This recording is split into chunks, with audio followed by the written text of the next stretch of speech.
I, 32F, have been married to Derek, 34M, for 6 years. We have 2 kids, Emma, 4F, and Liam, 2M.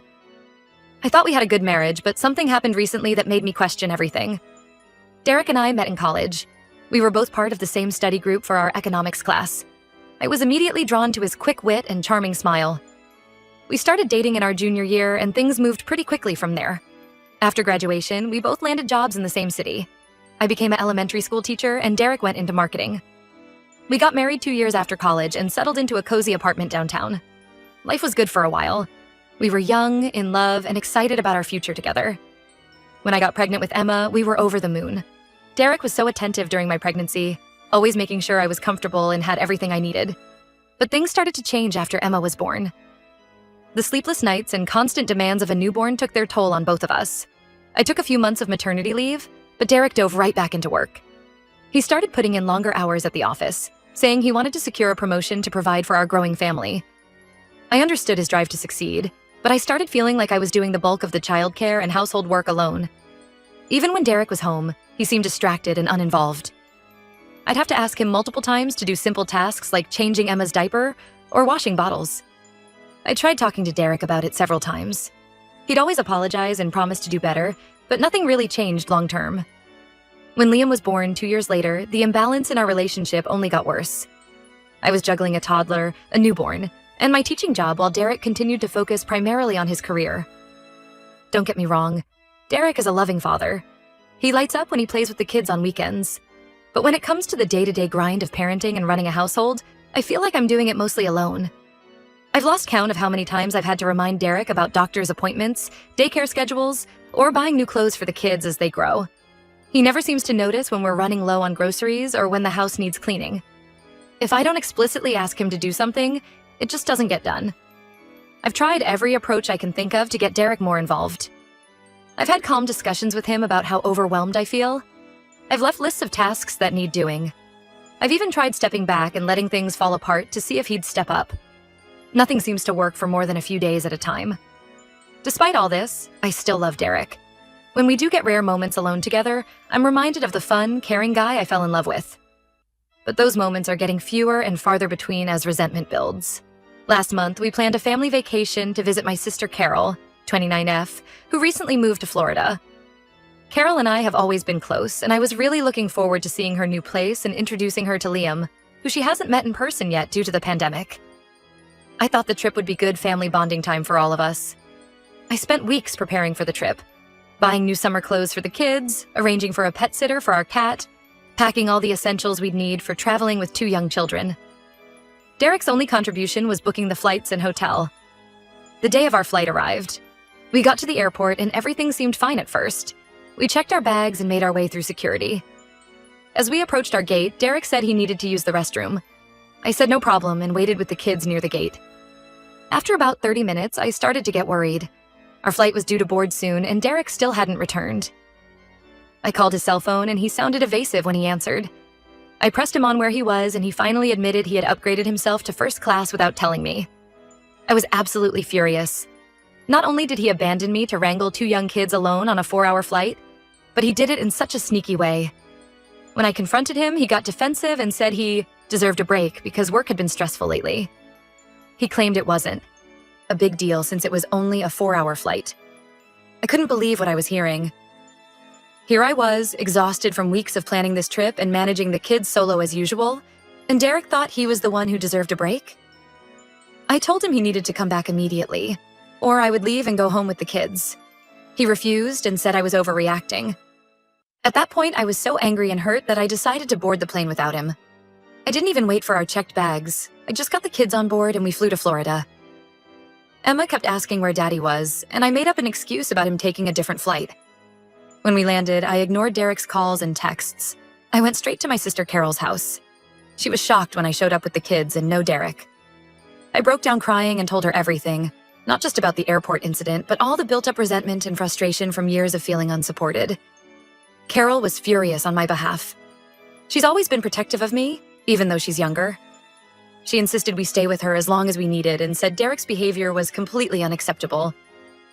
Derek kept calling and texting, begging me to tell him where we were. After a few hours, I finally called him back. He was panicking, saying he'd been waiting at the airport for hours, not knowing where we were. I told him I was at Carol's and that I wanted a divorce. Derek sounded shocked and said I was blowing things out of proportion. He tried to justify his actions again, saying work had been really stressful and he just needed some peace and quiet. I laughed and told him I feel stressed every single day juggling work, kids, and household duties. But I've never abandoned my family.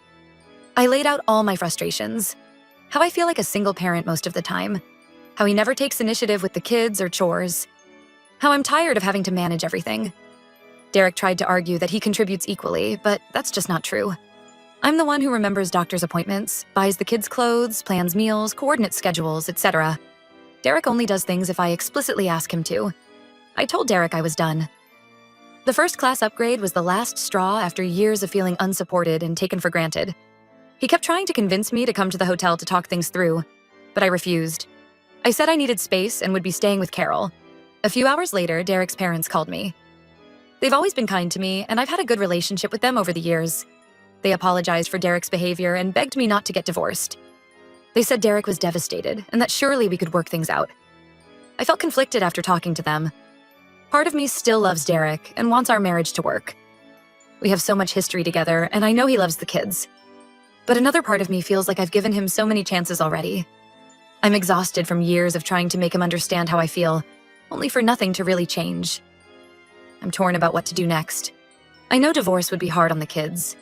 Emma adores her dad, and I worry about how it would affect her.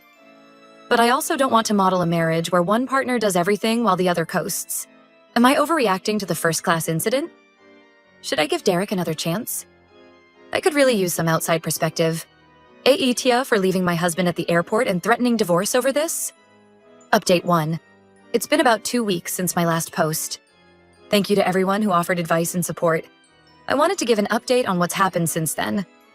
After a lot of back and forth, I ended up agreeing to meet with Derek in person to talk things through. We met at a coffee shop while Carol watched the kids. It was an emotional and difficult conversation that lasted several hours. Derek started off by apologizing profusely for the first-class incident.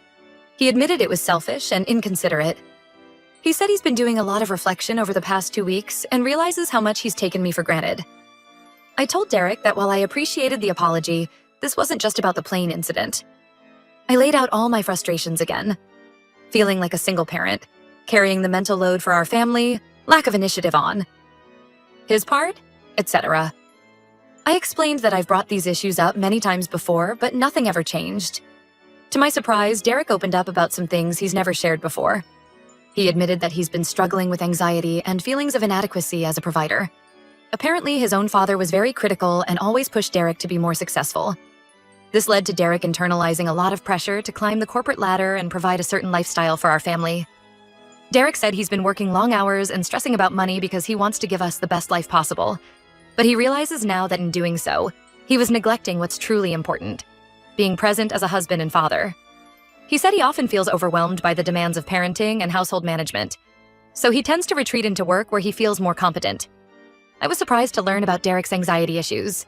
He's always presented such a confident front that I had no idea he was dealing with these insecurities. It doesn't excuse his behavior, but it helps me understand it a bit better. We talked a lot about our different upbringings and how they've shaped our approach to family life. My parents had a very egalitarian marriage where they shared household and childcare duties equally. Derek's mom was a stay-at-home parent who did everything domestically while his dad focused solely on his career. We realized we had very different models for what a marriage should look like. Derek asked if we could try marriage counseling before making any decisions about divorce. He said he wants to be a better partner and father, but he needs help figuring out how. He also said he'd start individual therapy to work on his anxiety and the issues stemming from his relationship with his own father. I was hesitant at first. I've heard promises of change from Derek before that never materialized. But seeing how devastated and remorseful he was made me consider giving things one last chance. After a lot of thought, I agreed to try marriage counseling. But I made it clear this was Derek's last chance. I told him I refuse to continue in a one-sided marriage where I'm doing everything. If I don't see real, consistent changes, I will file for divorce. We found a counselor and have had 3 sessions so far. It's been eye-opening and emotional.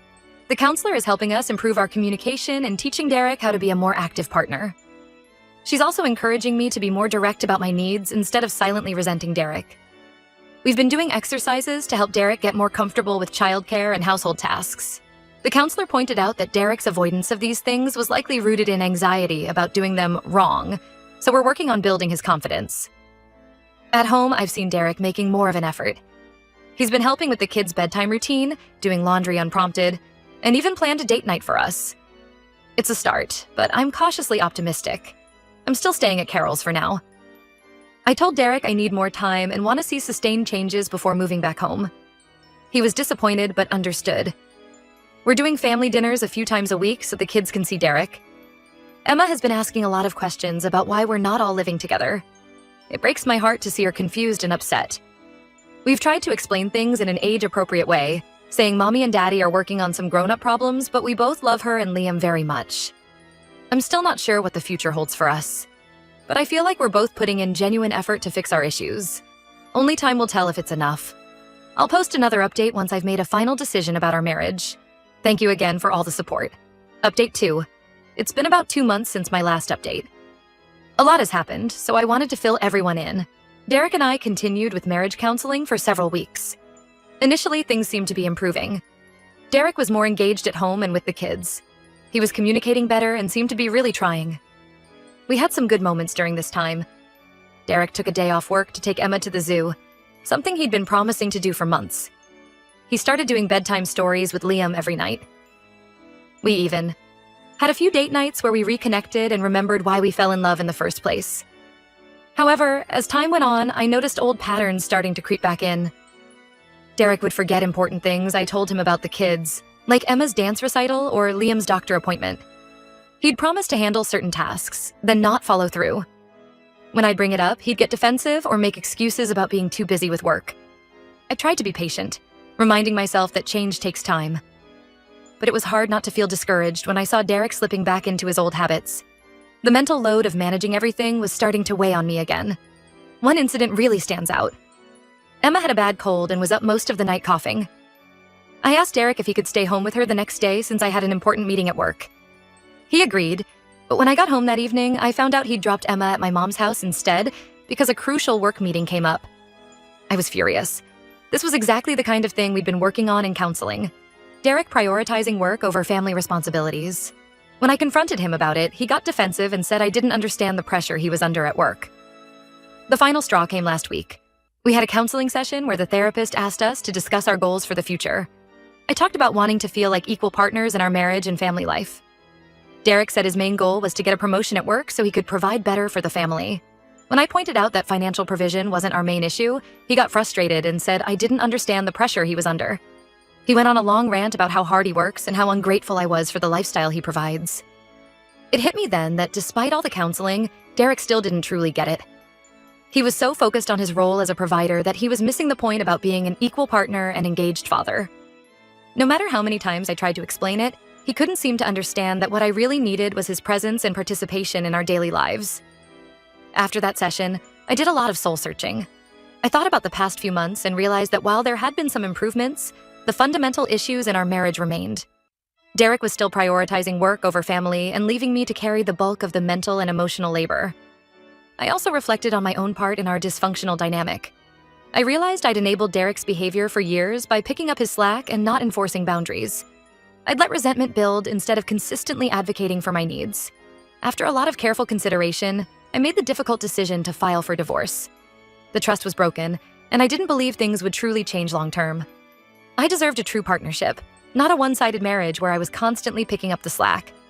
I moved back home with the kids and asked Derek to stay with his parents for now. He was devastated when I told him my decision. He begged for another chance, promising he'd do better this time. But I held firm, knowing we'd been down this road before.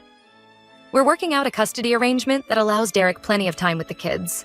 Despite our issues, I know he loves Emma and Liam, and I want them to have a good relationship with their father. It's been really hard, especially seeing how sad the kids are. Emma keeps asking when Daddy is coming home, and it breaks my heart to explain that he won't be. Liam is too young to really understand, but he's been extra clingy lately.